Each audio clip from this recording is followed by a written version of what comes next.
Napadasal ang crowd sa ginawa ni Giannis Antetokounmpo kay Victor Wembanyama. Pinagbubo ng mga fans si Greek Freak, new hairstyle, Shaolin Spurs. Crazy, bald, Wemby mga idol. Nagpakalbo si Victor Wembanyama at si Keldon Johnson. Parang Shaolin team itong San Antonio Spurs. Interesting matchup sa pagitan ni Victor Wembanyama at ni Giannis Antetokounmpo. Length versus strength. Unang banggaan, bagsak si Victor Wembanyama. Masyadong mabilis si Giannis.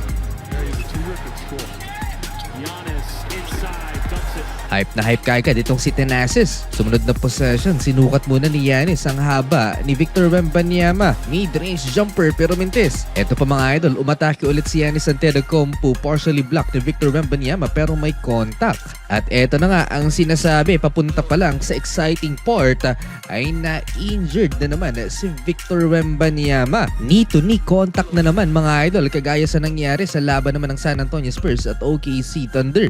Pero parang masyadong malakas yung pagkakabanggaan ng tuhod nila ni Giannis Antetokounmpo at mas namilipit pa sa sakit itong si Wemby. Kanang tuhod din ang nadali kay Wemby noong kalaban nila ang OKC Thunder. Pinagbubu ng crowd si Giannis Antetokounmpo, agad na bumalik ng locker room ang alien. Good sign dahil nakalakad mag-isa si Victor Wembanyama pabalik ng locker room pero iika-ika mga idol. Tuloy ang laban, Stephon Castle corner 3-pointer and Giannis Antetokounmpo mas nagdomina pa sa paint dahil wala na si Victor Wembanyama. In full arsenal si Giannis Antetokounmpo, 3-point made, no contest ang Spurs. 14 sa first 17 points ng Milwaukee Bucks ay nagmula kay Giannis Antetokounmpo mga idol. Take over mode ang MVP.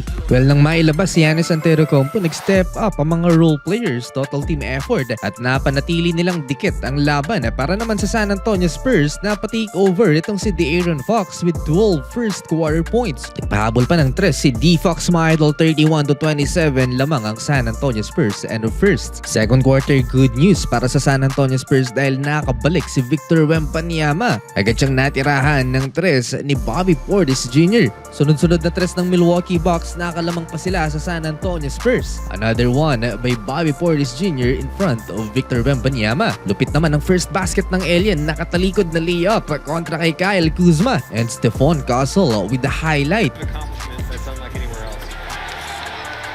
Muli na namang nagkatapat itong si Wemby at si Giannis. Maraming naimintis na mid-range shot itong alien. Hindi na si Wemby ang primary defender ni Giannis at baka magkabanggaan na naman ang tuhod ng dalawa. Monster two-handed block by Wemby kay Ryan Rollins. 15-0 run by the San Antonio Spurs. Lobo na sa double figures ang lamang ng home team.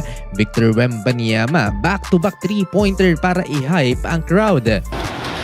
Victor again. Na-extend pa ang run ng San Antonio Spurs at 15 na ang hinahabol ng Milwaukee Bucks. Dylan Harper with the highlight behind the back dribble and tough finish. Harper behind the back. Ball. Saucy move. Tinotroll din ng San Antonio Spurs si Giannis Antetokounmpo. Binibilangan habang nasa free throw line ang MVP.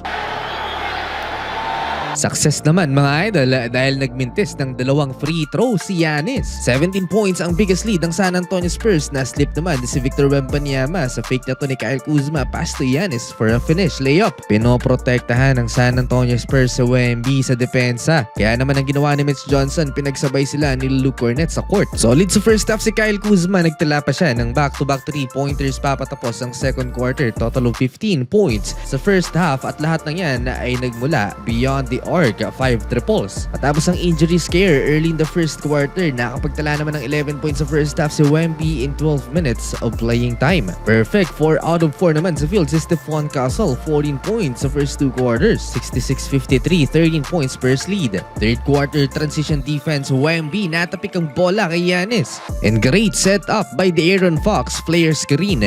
Libre si Victor Wembanyama, corner triple para sa alien. Stephon Castle naman and one basket transition offense ng San Antonio Spurs. Hindi magandang sign do para sa Milwaukee Bucks. Halimo ang backcourt duo ng San Antonio Spurs, De'Aaron Fox at Stephon Castle. Silang dalawa pa lamang ay may parehong 17 points na. Idagdag mo pa si Wembanyama na may 17 points na din.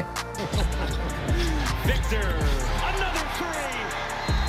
Parang hindi na-injury sa first quarter si Victor Wembanyama. Turnaround, fadeaway jumper, napakahirap nun. Tahimik na si Thanasis Antetokounmpo sa upuan ng Milwaukee Bucks. Game high 20 points for Victor Wembanyama. Eto pa Stephon Castle versus Giannis. Nasty, behind the back dribble. Inikutan ng depensa ni Giannis. Grabe yung kamalasan ng Milwaukee Bucks sa third quarter. Julian Champagnie 3-point basket and one in upgrade into flagrant penalty foul 1. Yung call na yon kay AJ Green. 4-point play at possession pa ng San Antonio Spurs. Luke Cornet, alley-oop dunk. 6-point play in a single possession mga idol. Hindi pa sumusuko si Greek Freak. Attack mode pa rin mga idol. And one play for Giannis. Dylan Harper naman, put back layup. Anyari kay Giannis Antetokounmpo, nakatayo lang. Parang 5 versus 1 ang nangyari sa third quarter. Giannis versus the San Antonio Spurs. Padami ng padami ang nagpapakalbo mga idol sa San Antonio Spurs. Pati mga fans, proud na proud sa pagpapakalbo. Dylan Harper mula sa assist ni alley-oop dunk.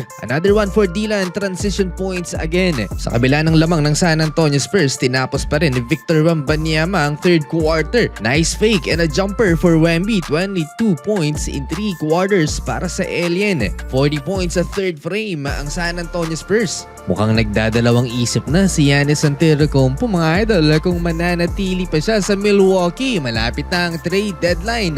Magre-request nga kaya ng trade si Greek Freak dahil sa nakaraang laban lamang ng Milwaukee Bucks kontra Minnesota Timberwolves sa kanilang home court. Parang binu ng crowd si Giannis dahil sa pagkakatambak ng Milwaukee. At nag-boost back din si Antetokounmpo mga idol sa crowd. Hindi na magandang senyales to para sa franchise at sa MVP. Isa pa sa frustration ni Giannis mga idol ay dahil nasa ibaba ng standings ang Milwaukee Bucks. Kasalukuyang rank 11 sila. Nasa labas ng play-in bracket. Fourth quarter nilabas na si Victor Wembanyama. Well done. 0 sa first quarter. 22 points in 2 quarters from second to third frame. Dylan Harper, nice move. Baseline layup. Chance para sa mga bench players ng San Antonio Spurs na makapagpakitang gilas. Carter Bryant, monster poster attempt mga idol. Carter Bryant! Almost! Para bigyan ng chance ang iba pa sa bangko ng San Antonio Spurs mga idol, nilabas na rin si Dylan Harper na may 13 points, 4 rebounds, 5 assists all around in 25 minutes of playing time. 22 points, 10 rebounds for Victor, 19 points, 10 assists for Stephon Castle and 18 points naman for De'Aaron Fox. Si Giannis na may 14 points sa first quarter, 7 points lamang in second and third frame. Sa klap nun, panalo mga idol ang San Antonio Spurs, lopsided win. Tatabla sila sa kartada ng Denver Nuggets with 28 wins and 13 losses.